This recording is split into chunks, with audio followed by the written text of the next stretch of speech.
مغرور نہ ہو اپنے مقدر پہ نادان، اللہ کی نظروں میں برابر ہے سب انسان، اللہ کی نظروں میں برابر ہے سب انسان۔ متعلق اپنے علماء کرام کی باتیں سنیں گے اور انشاءاللہ اس پر عمل کی بھی کوشش کریں گے انشاءاللہ۔ میں پہلے 2-3 اشعار پیش کر رہا ہوں، حضور علیہ السلام پر سلام ہے۔ شاعر نے بہت اچھا لکھا ہے، سلام اس پر کہ جس نے بے کسوں کی دستگیری کی، سلام اس پر کہ جس نے بے کسوں کی دستگیری کی، سلام اس پر کہ جس نے بادشاہی میں فقیری کی،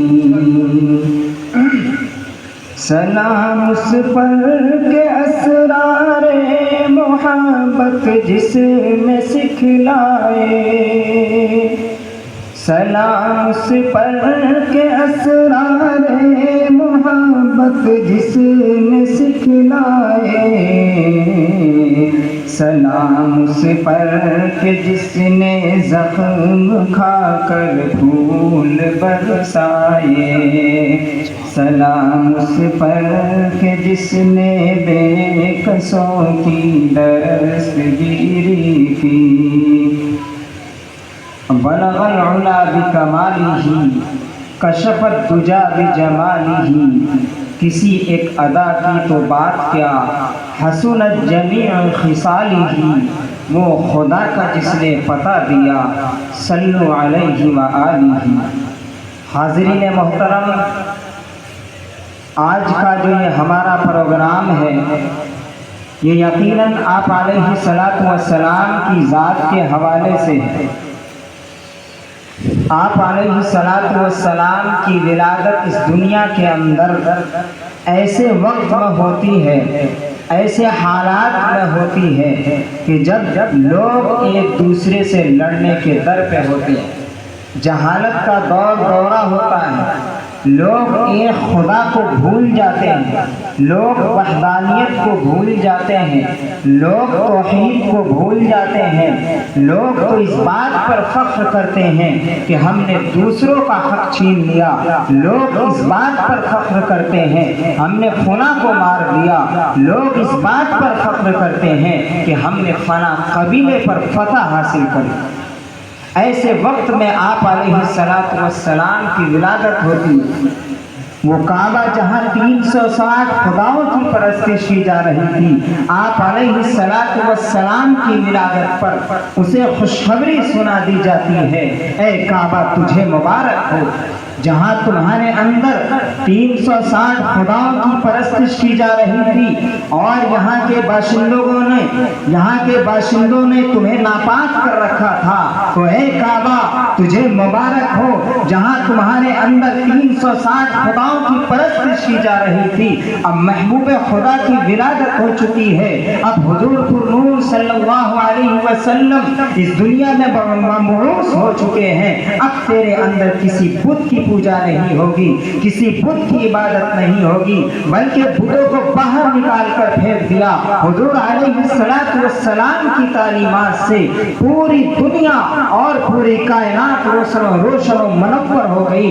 آپ علیہ السلام کے جانثار صحابہ نے آپ کی تعلیمات کو اپنے جبڑے سے پکڑا، آپ کی تعلیمات کو اپنے سینے سے لگایا، اپنے بچوں کا خیال نہ کیا، اپنی بیویوں کا خیال نہ کیا، اپنے وطن کو قربان کر دیا، اپنے دوست و احباب کو چھوڑ دیا، اور آپ کی رسالت، آپ کی تعلیمات، آپ کی توحید کو لے کر پوری دنیا میں پھیل گئے۔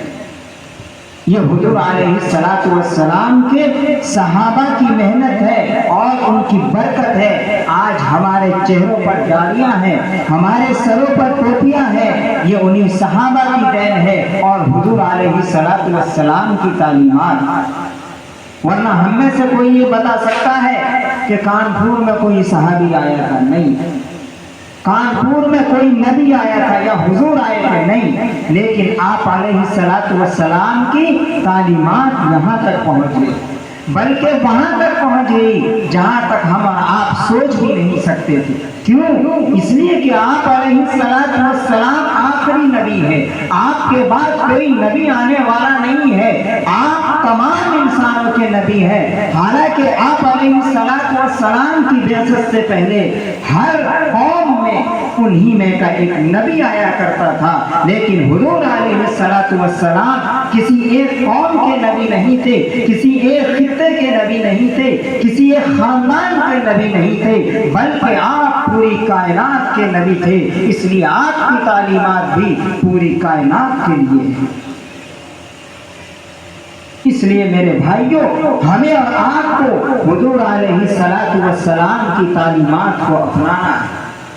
आज बहुत अफसोस होता है जब हम हुजूर का नाम तो लेते हैं, आपके नाम का दम भरते हैं, आपका नाम लेकर मर मिटने की बात करते हैं, लेकिन जब बारी आती है हुजूर अलैहिस्सलातु वस्सलाम की सुन्नतों को जिंदा करने की, जब बारी आती है शरीयत पर अमल करने की, तो हमारा मुसलमान पीछे नजर आता है। हमारी मस्जिदें जुमे की नमाजों में भर जाया करती हैं, लेकिन बकिया नमाजों में हमारी मसाजिदें खाली है, एक या दो सफ मुश्किल।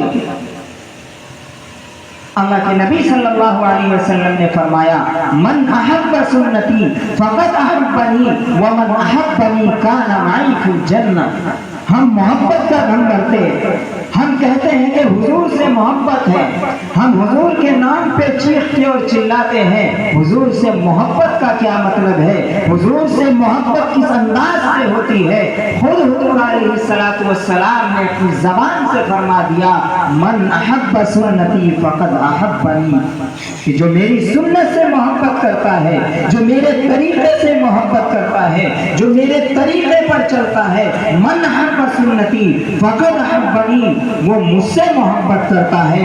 मन अहब्बनी काना माई फिल जन्नह, और जो मुझसे मोहब्बत करता है वो कल मैदान महशर में, वो कल इस दुनिया से जाने के बाद, वो कल इस दुनिया से रुखसत होने के बाद आप अलैहिस्सलातु वस्सलाम के साथ जन्नत में।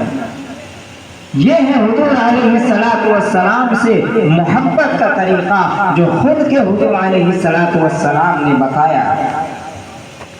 आज हमारा मुसलमान मोहब्बत का नाम लेता है, मोहब्बत का दम भरता है। अगर मोहब्बत होती तो वो मोहब्बत होती कि हमारा मुसलमान अपने चेहरे को शरीयत के सामने पेश करता, हमारा मुसलमान अपने लिबास को शरीयत के सामने पेश करता, हमारा मुसलमान अपने रहन सहन को शरीयत के सामने पेश करता, हमारा मुसलमान अपने घरों के अंदर रहने के तरीके को शरीयत के सामने पेश करता, और ये देखता कि मैं जिस अंदाज से जिंदगी गुजार रहा हूँ, मैं जिन बातों पर अमल पैरा हूँ, मैं जिन चीजों पर अमल करता हूँ, क्या ये चीजें हुजूर अलैहिस्सलातु वस्सलाम की सुन्नतों में से है या नहीं है। एक मुसलमान को चाहिए कि जो चीजें हुजूर अलैहिस्सलातु वस्सलाम की सुन्नतों में से है, जिनको हुजूर ने पसंद किया है, एक मुसलमान को चाहिए कि उन चीजों पर अमल करे।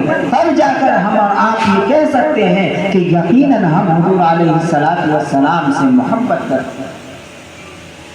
एक हदीस में अल्लाह के नबी सल्लल्लाहु अलैहि वसल्लम फरमाते हैं, ला युमिनु अहदुकुम हत्ता अकूना अहब्बा इलैहि मिन वालिदिही व वलदिही वन नास अजमाइन। अभी सेट कर दीजिए हम प्राइमर कि कोई भी मुसलमान जब तक कामिल मोमिन नहीं हो सकता कि जब तक कि उसकी मोहब्बत मेरे लिए इस तौर पर ना हो जाए कि मेरी अगर कहीं पर बात आती है तो वो अपने घर वालों के सामने, वो दुनिया वालों के सामने, वो अपने अज़ीज़ा व अक़ारिब के सामने मेरी बातों को तरजीह दे, मेरी जात को तरजीह दे, मेरी सुन्नतों को तरजीह दे। तब जाकर कोई मुसलमान ये कह सकता है कि यकीनन मैं नबी अलैहिस्सलातु वस्सलाम से उस तौर पर मोहब्बत करता हूँ जिस तौर पर नबी अलैहिस्सलातु वस्सलाम ने चाहा है या आपने बताया। लेकिन आज हमारा नौजवान अपनी जिंदगियों पर गौर कर, हमारा नौजवान गली में बैठकर मोहल्ले में बैठकर अपने समाज की बेहुदा जगहों पर बैठकर अय्याशी करता है, मजे लेता है और हंसी मजाक करता है, न जाने क्या क्या अंजाम देता है। लेकिन उसी नौजवान के कानों के अंदर जब मस्जिद से अल्लाह अकबर की सदा आती है, उसको इतनी तौफीक नहीं होती कि वो मस्जिद की अजान सुनकर, वो मस्जिद से अजान सुनकर, वो मुअज्जिन की आवाज सुनकर मस्जिद में जाकर अल्लाह के सामने अपना सर झुकाए। ये तौफीक नहीं मिलती।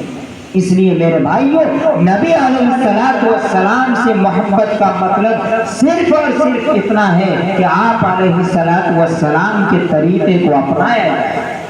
आप अलैहिस्सलातु वस्सलाम ने जिस तौर पर चाहा है, उस तौर पर हमारा नौजवान जिंदगी गुजारने पर तैयार हो। बेहुदा बातें, फुज़ूल की बातें, हालांकि नबी अलैहिस्सलातु वस्सलाम ने फरमाया मिन हुस्नि इस्लामिल मर्'i तर्कुहु मा ला यानी। इस्लाम की खूबियों में से ये है, इस्लाम की अच्छाइयों में से ये है कि इंसान अपने आप को बेहुदा बातों से, फुज़ूल बातों से अलग थलग कर ले और उनसे इज्तिनाब करने लगे। अगर कोई मुसलमान अपने आप को फुज़ूल बातों से बचाता है, अपने आप को बेहुदा बातों से बचाता है, तो यकीनन वो इस काबिल है कि अपने आप में ये कह सके कि मैं शरीयत पर अमल करता हूँ, मैं नबी से मोहब्बत करता हूँ। मेरे भाइयों, आज जो हालात हम पर आए हैं वो सिर्फ और सिर्फ इसी बुनियाद पर आए हैं कि हमने नबी की सुन्नतों को भुला दिया, हमने कुरान की तालीमात को फरामोश कर दिया। जरा उठाइए अपनी माजी की तारीख और देखिए हम और आप कैसे थे। हमारी तादाद उस वक्त इतनी नहीं थी जितनी आज है, लेकिन वो वक्त ऐसा था कि मुसलमान अपने काफिले के साथ जिस मुल्क की तरफ कदम बढ़ाता था, जिस खित्ते में कदम बढ़ाता था, जिस इलाके में कदम बढ़ाता था, कि दुनिया की किसी ताकत ने ऐसा बच्चा नहीं जना था, किसी माँ ने ऐसा बच्चा नहीं जना था कि कोई आकर मुसलमानों को उनके कदम से, उनके हौसले से, उनके जज्बे से उनको पीछे कर सके और उनका रास्ता रोक ले। वजह सिर्फ ये थी कि वो लोग शरीयत पर अमल पैरा है। एक आज और हम और आप भी एक चींटी भी हमारी बातों को मानने के लिए तैयार नहीं है। आज जब घरों में परेशानियां आती हैं, जब हम परेशान होते हैं तो चीखते हैं, चिल्लाते हैं, तरह तरह की बातें अपने भाइयों से, अपने दोस्तों से, अपने मोहल्ले में बयान करते हैं कि ये परेशानी लाहिक है। लेकिन हम में से कोई गौर करने के लिए तैयार नहीं है कि आखिर शरई एतबार से हम किस चीज में कमजोर हैं, शरई एतबार से हम किस चीज में कमजोर हैं। यकीनन जब गौर करेंगे तो हमें समझ में आएगा कि वजह सिर्फ एक है और वो ये है कि हमने नबी अलैहिस्सलातु वस्सलाम की सुन्नतों को फरामोश कर दिया, कुरानी तालीमात को फरामोश कर दिया। इसलिए हम दर दर की ठोकरें खा रहे हैं। आज हमारे साथ कौन सी ऐसी जातियां जो नहीं हो रही है, कहां पर नहीं हो रही है, किस मुल्क में नहीं हो रही है, चाहे वहां पर मुसलमानों की हुकूमत हो या ना हो, कौन सा ऐसा खित्ता है जहां मुसलमान परेशान नहीं है। हर जगह मुसलमान परेशान है, लेकिन मुसलमान अपनी परेशानी का हल वहां ढूंढने नहीं आता, उस दर पे नहीं आता जहां उसको अपनी परेशानी का हल मिल सके। मुसलमान अपनी परेशानी का हल समाज में ढूंढता है, दुनिया में ढूंढता है। हम और आप कहते हैं कि सहाबाए किराम 2 रकात नमाज पढ़ के अपनी जरूरियात का हल कर लिया करते थे, उनका मसला हल हो जाया करता था। आखिर वो भी तो उसी नबी के मानने वाले थे, आखिर वो भी तो वही कलमा पढ़ने वाले थे जिसको हम और आप करते हैं। लेकिन आज हमारे मसाइल उस तौर पर हल नहीं होते। ज्यादा से ज्यादा ये होता है कि कोई मर गया तो कुरान पढ़वाने के लिए मदरसे में आ गए, मौलाना साहब के पास पहुंच गए, या शादी पढ़वाना हो तो पहुंच गए। लेकिन जब हम ऐश में होते हैं, जब अच्छी हालत में होते हैं, तब हमें और आपको तौफीक नहीं होती कि हम शरीयत की तरफ रुजू हो सके, नबी अलैहिस्सलातु वस्सलाम की सुन्नतों को, आप अलैहिस्सलातु वस्सलाम के बताए हुए तरीके को अपनी जिंदगी के अंदर उतार सके। इसलिए मेरे भाइयों, हमें और आपको चाहिए कि सबसे पहले अपने आप को इस बात पर आमादा करें कि हम नबी अलैहिस्सलातु वस्सलाम सलाम की सीरत को अपनाएंगे, आपकी सुन्नतों को अपनाएंगे। आका अलैहिस्सलाम ने इन्हीं दौरों के लिए फरमाया था कि ऐसे वक्त में जब मेरी सुन्नत मिट रही हो, कोई शख्स अगर मेरी एक सुन्नत को भी जिंदा करता है, अल्लाह के नबी फरमाते हैं कि उसके लिए 100 शहीदों का अजर है। आज गौर कीजिए कितनी सारी सुन्नतें हैं जो खत्म होती जा रही हैं। हम दूसरे के तरीके को अपनाने पर फख्र करते हैं। अय्याश किस्म के लोग, नाचने गाने वाले लोग अगर किसी चीज को पहन कर आ जाए तो हमारा मुसलमान फख्र के साथ उन चीजों को अपना कर घूमता है। हम लोग देखते हैं, बाहर हम मुशाहदा करते हैं, पैंट यहाँ से फटी हुई, सर के बाल तरह तरह के हैं। ये तरीका कहाँ से आया? क्या ये शरीफ तरीका है? क्या ये नबी अलैहिस्सलाम का तरीका है? क्या नबी ने ऐसे बाल रखे थे? क्या नबी ने ऐसा लिबास पहना था? नहीं मेरे भाइयों, नहीं। ये सिर्फ हम लोग कहने को तो ये कहते हैं कि हमारा मुल्क आजाद हो गया है, हम लोग अंग्रेजों से आजाद हो गए हैं, लेकिन ज़हनी तौर पर हम और आप मुकम्मल तौर पर उन लोगों के गुलाम, उनकी सारी चीजों को अपनाते हैं, एक एक चीजों को उनकी अपनाते हैं और अपनी जिंदगी के अंदर दाखिल करते हैं और फख्र के साथ अपनाते हैं। आज एक मुसलमान है जो पाबंदी के साथ नमाज पढ़ता है, जो शरीयत पर सही तौर पर अमल करता है, लेकिन उसके पास रुपये पैसे नहीं होते हैं, उसके पास गाड़ियां नहीं है, बहुत बड़ी इमारत नहीं है, तो हमारा समाज उसको कोई हैसियत नहीं देता। बल्कि हमारे समाज में हैसियत सिर्फ उन लोगों की होती है जिनके पास पैसे, जिनके पास रुपये हो, जिनके पास गाड़ियां हो। हमारा आपका ज़हन ये बन गया है कि जो दुनिया भी एतबार से अच्छा हो, उसकी बातों में असर हमारे आपके सामने होती है। वही आदमी है जो शरीयत पर अमल करता है, अगर वो कोई बात कहे तो हमारा समाज उसको मानने के लिए तैयार नहीं है। हम और आप यही फैसला कर देते हैं कि वो शख्स सही नहीं है। हालांकि अल्लाह के नबी सल्लल्लाहु अलैहि वसल्लम फरमाते हैं, अल-कय्यिसु मन दाना नफ्सहु व अमिला लिमा बादल मौत। क्या अक्लमंद आदमी वो है जो आने वाली जिंदगी के लिए अपने आप को तैयार करे, और जब वो अपने आप को तैयार करता है, शरीयत पर चलता है, दाढ़ी रखता है, तो फिर हमारे समाज में उसको तरह तरह से टॉर्चर किया जाता है। मैं उन बातों में नहीं जाना चाहता कि शादियों में हमारे यहाँ क्या होता है। अगर लड़का कोई दाढ़ी रखता है तो बहुत सारी जगहों से ये शिकायत आती है कि रिश्ता नहीं करना है। क्यों? इसलिए कि चेहरे पर दाढ़ी। और हमारा नौजवान इस बात को खुशी से कबूल करके तराश भी लेता है, दाढ़ी कटवा भी लेता है। ये बड़े अफसोस की बात है। अगर हम नबी को मानते हैं, अगर हम इस्लाम के मानने वाले हैं, तो हमें चाहिए कि सही तौर पर माने, हकीकत में माने, नबी अलैहिस्सलाम की एक एक सुन्नत पर अमल करने की कोशिश करें, और एक एक सुन्नत को अपनी जिंदगी में जब दाखिल करेंगे तो फिर दुनिया की कोई भी ताकत ऐसी नहीं है जो हम और आप से मुकाबला कर सके। हमारे अंदर ईमान की वो कुव्वत है नहीं, हमारे अंदर वो हरारत है नहीं। अगर हम सही तौर पर शरीयत पर अमल पैरा हो जाएं, सही तौर पर सुन्नतों को अपनाने लगे, कुरानी तालीमात को अपनाने लगे, तो खुदा की कसम अगर एक मुसलमान भी होगा, हजारों के मजमे में होगा, लाखों के मजमे में होगा, करोड़ों के मजमे में होगा, तो वो किसी से दबेगा नहीं। वो शान से कहेगा कि मैं मुसलमान हूँ, मैं नबी का मानने वाला हूँ, मैं एक अल्लाह का मानने वाला हूँ, मेरी पहचान दाढ़ी और टोपी है। लेकिन हमारी पहचान मजलिस के एतबार से बदल जाया करती है, हमारी पहचान मजलिस के एतबार से बदल जाया करती है। हम देखते हैं कौन सी मजलिस है, उसी एतबार से अपने आप को तैयार करके जाते हैं। गोया कि हमारा जो ये लिबास था, जिस लिबास को पहनकर हम अल्लाह के सामने गए थे, जिस लिबास को पहनकर हम जुमे की नमाज पढ़ने गए थे, उस लिबास को पहनकर हम शादियों में नहीं जा रहे। उस लिबास को पहनकर जिस मजलिस की हमारे नजदीक अहमियत है, उन मजलिसों में नहीं जा रहे हैं। इसी से हमारी ज़हनियत का पता चलता है कि हम कितने बड़े दीनदार।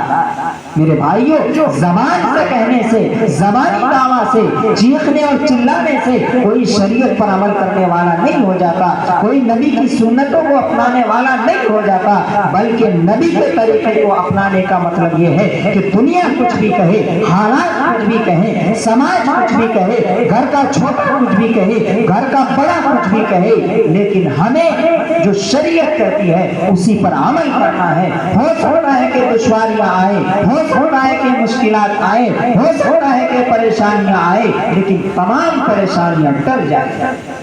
खुद गौर करें नबी अलैहिस्सलातु वस्सलाम की जिंदगी पर।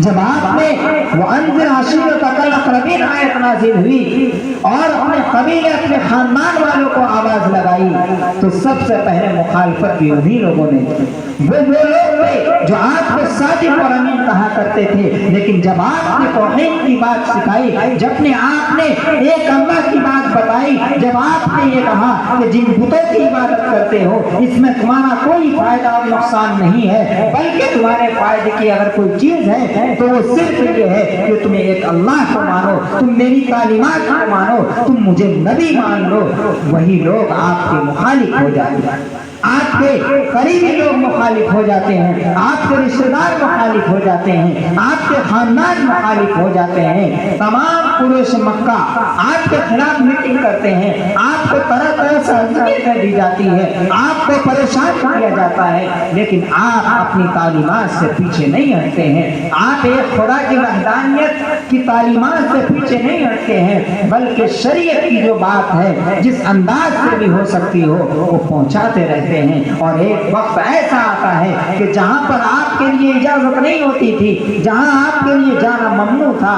वहीं पर आपकी हुकूमत कायम हो जाती है, वही लोग आपके मुतीओ फरमा बरदार हो जाते हैं और आपके गले से गले मिलकर दामन इस्लाम से वाबस्ता हो जाते हैं। तो ये आप अलैहिस्सलातु वस्सलाम की मेहनत थी, आपकी जद्दोजहद थी, आपने अल्लाह तबारक व तआला की वहदानियत की तालीम दी, आप अपनी तालीम से पीछे नहीं हटे। आप अलैहिस्सलातु वस्सलाम ताइफ गए, हम लोग वाक़या पढ़ते और सुनते हैं आपके साथ क्या बर्ताव किया था ताइफ वालों, लहू लुहान कर दिया गया था, लेकिन फिर भी आप अपनी तालीमात से पीछे नहीं हटे, हर वक्त अपनी तालीमात पर डटे रहे और आपने अपने अखलाक हसना से क़यामत तक आने वाले इंसानों को ये बता दिया कि अखलाक जिस तौर पर मोहम्मद बिन अब्दुल्लाह का था, अखलाक जिस तौर पर नबी अलैहिस्सलातु वस्सलाम का था, किसी का नहीं था। हम लोग बहुत सारे वाक़यात सुनते और पढ़ते हैं। खुद ताइफ के मौके पर फरिश्ते आए और कहा अगर आप इजाजत दे तो दोनों पहाड़ को मिला दिया जाए। अल्लाह के नबी फरमाते हैं नहीं, हो सकता है ये लोग ईमान नहीं लाए, लेकिन इनकी आने वाली नस्लें जरूर इस्लाम में दाखिल हैं।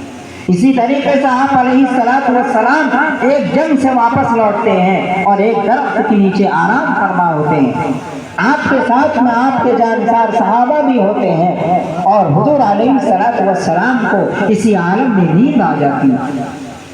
एक यहूदी आता है, एक गैर इस्लाम वाला आता है, उसके हाथ में नंगी तलवार होती है और वो हुजूर अलैहिस्सलातु वस्सलाम को बेदार करता है और कहता है ऐ मोहम्मद बता तुझे मेरे हाथों से कौन बचाएगा। उस शख्स के हाथ में नंगी चमकने की तलवार होती है। हुजूर अलैहिस्सलातु वस्सलाम की जब आंख खुलती है तो देखते हैं कि उसके हाथ में नंगी तलवार है, लेकिन वो भी नबी थे, वो भी अल्लाह तबारक व तआला के सच्चे और पक्के मानने वाले थे, बरगुज़ीदा नबी थे। आपने इंतहाई पुरसुकून अंदाज में कहा मुझे अल्लाह बचाएगा। आपका ये कहना था कि मुझे अल्लाह बचाएगा, वो शख्स कांपने लगता है, उसके हाथों से तलवार नीचे गिर पड़ती है। हुजूर अलैहिस्सलातु वस्सलाम अपने दस्ते मुबारक से वो तलवार उठाते हैं और कहते हैं बता अब तुझे मेरे हाथों से कौन बचाएगा। उसको कहाँ यकीन था, उसको कहाँ यकीन था अल्लाह पर। वो तो ये देख रहा था कि मेरे सामने मोहम्मद बिन अब्दुल्ला है, मेरे सामने अब्दुल मुत्तलिब का पोता है और इसके हाथ में नंगी तलवार है, मेरी जान भी इसी के कब्जे में है। वो कहता है मुझे तुम्हारे हाथों से कोई नहीं बचा सकता।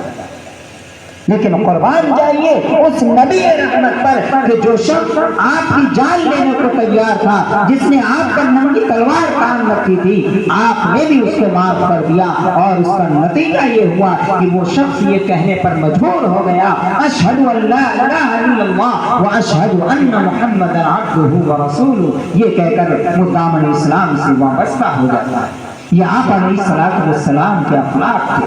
آج ہم غور کریں، اگر ہماری کسی سے لڑائی ہو جائے، ہماری کسی سے دشمنی چل رہی ہو، تو پھر ہم کیا کیا کر گزر کرتے ہیں؟ ہم موقع کی تلاش میں ہوتے ہیں کہ موقع مل جائے ہم نقصان پہنچائیں، موقع مل جائے ہم تکلیف۔ اے کہ بلائے اول